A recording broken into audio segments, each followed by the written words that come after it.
Hello and welcome to our latest unboxing video. I'm Eliza here at the Hatfield Public Library with a big box of what looks like adult fiction, maybe some nonfiction mixed in.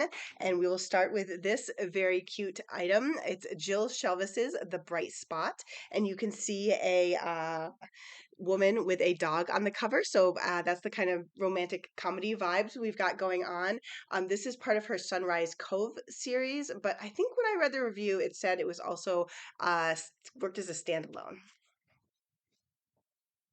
We have The Sleeping Soldier by Aster Glenn Gray, and this is about a Union soldier who wakes up in 1965, which is bewildering, and he gets a guide who's a kind-hearted college student who's also gay and falls in love with a soldier, and it says it's about sort of friendship and romance in the 1960s and sort of social changes. The cultural divide may prove wider than even love can bridge. The House of Doors by Tan Tuan Eng. Love this cover. I love the colors. I love the half and half thing they have going on. This is historical fiction, takes place in 1921, and it centers around the author Somerset Maugham, who is trying to write a book and sort of the various characters all around him.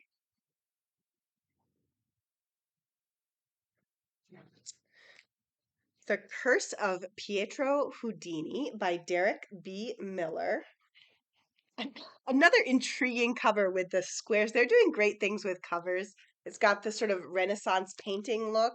So, August 1943, 14-year-old Massimo, newly orphaned and fleeing from Rome, attacked by thugs, da da da, gets rescued by a charismatic and eccentric man called Pietro Houdini. Um, and I think this is I I'm confused about this as whether this is rather the famous Houdini. I feel like I'm just like betraying my ignorance about Houdini's life. Was he ever like in Rome, or does he just happen to be called Houdini?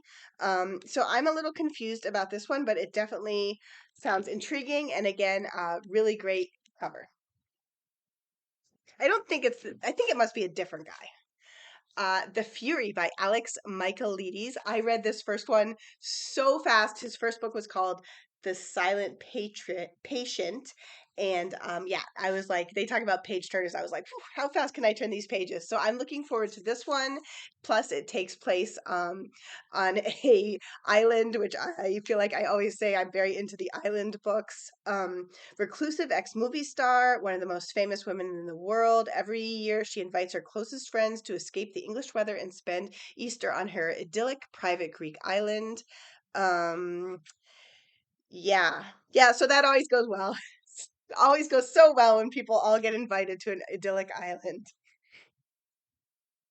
Lies and Sorcery by Elsa Morante, translated by Jenny McPhee. Pretty heavy volume, but nice paperback. Blurbed by Elena Ferrante. And I think this is one of these classics that is getting new attention. Yeah, one of the titans of 20th century literature, but her works remains little known in the United States. This is set in Sicily. It's told from the perspective of an orphaned young girl raised by a fallen woman who's lived in an imaginary world of her own. Says the reader is drawn into a tale of secrets, intrigue, and treachery.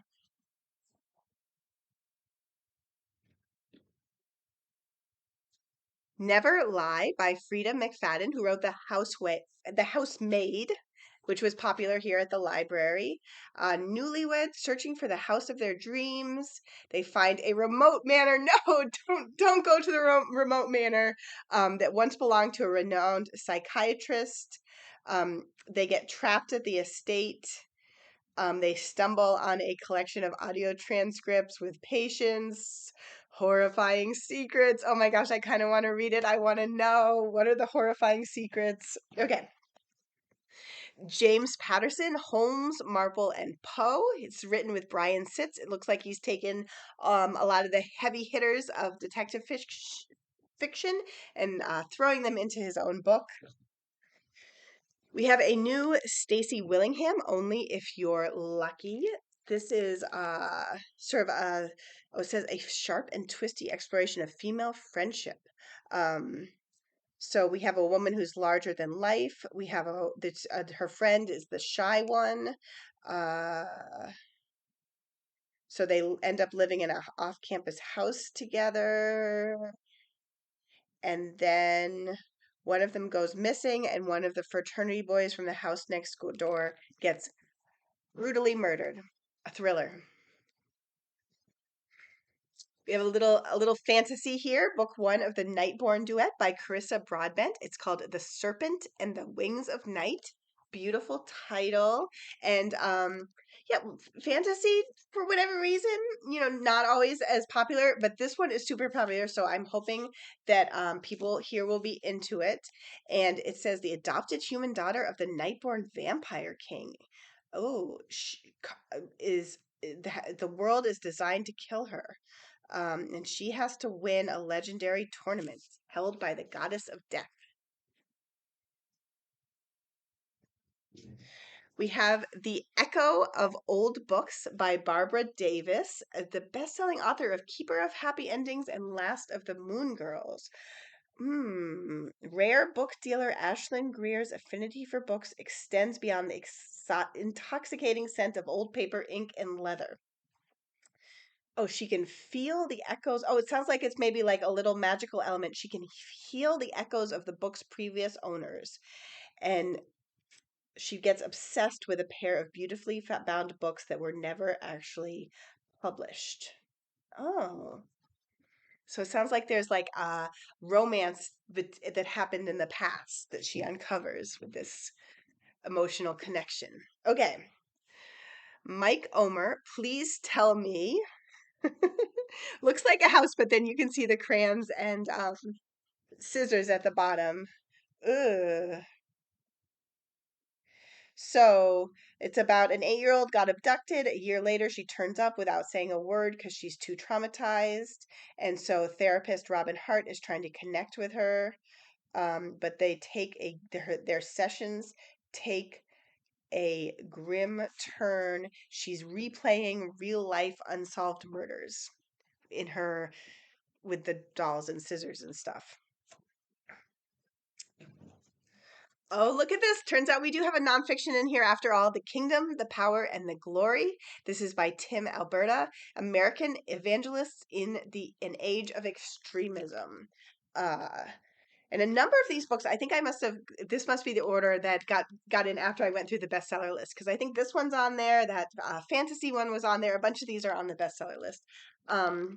So award-winning journalist, uh, deeply rigorously reported deeply personal examination of the divisions that threaten to destroy the American evangelical movement.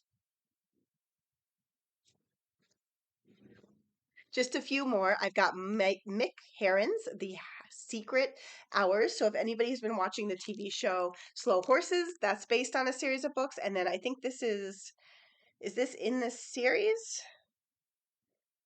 Oh no, this is a standalone. So if you are reading the series or if you just want to try something by him, this maybe is a good place to start. Ilium by Leah Carpenter, sort of a dark vibe to this cover. Oh, look, and then it says set in a dark world, the dark world of international espionage. It's a gripping and suspenseful story of a young woman who unwittingly becomes a perfect asset in the long overdue finale of a covert special op. Huh.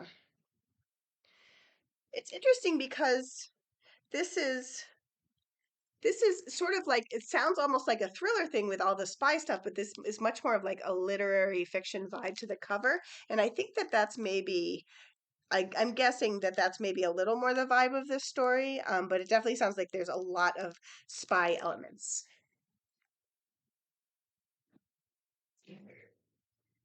How Can I Help You by Laura Sims. Oh my gosh, they're burning up the library uh, card thingy. I've forgotten what they're called. We don't use them anymore. No one knows Margot's real name. It's the lives of two librarians that become dangerously intertwined. Oh my gosh. Oh, I remember reading about this one. So basically, two librarians, and one is a former nurse who possibly killed her patients and then get a new name and reinvented herself as a librarian. And then the other is a librarian who starts to suspect that there's something off about her and digs deeper. That's the things about librarians. We can never resist getting information, even if it's better that maybe you just don't know, because then what's going to happen if she finds out she's onto her? Oh no, lots of trouble. I'm stressed for these librarians. I at least for the one who's really a librarian. But I'm telling you, that's if like I'm always looking things up. I can't help myself. It's just our trait. Northwoods, a novel, Amy Peace, not to be confused with Northwoods, two separate words, which is a popular book from last year that I still mean to read. This is more of a um, sort of a mystery novel. It's about a former soldier who has PTSD, and he's gone back to his own small town, and then a body of a teenage boy is found. And then they end up hunting for the killer, and it's sort of he's also like haunted by darkness, so it's his shot at redemption. One more book, a fun one to end on. This is Rachel Hawkins, The Heiress.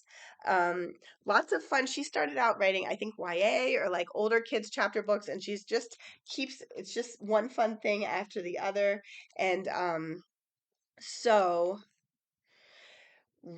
so North Carolina's richest woman dies, but she was a very notorious woman.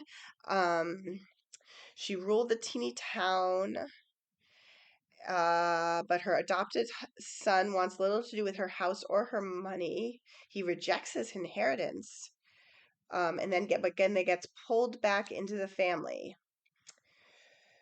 And there's lots of questions about her life. She disappeared as a girl. What happened to those four husbands who died under mysterious circumstances? Why did she adopt this boy who doesn't want anything to do with her inheritance? Um, Yikes. Four husbands dying mysteriously. I mean, yeah, one might be an accident, but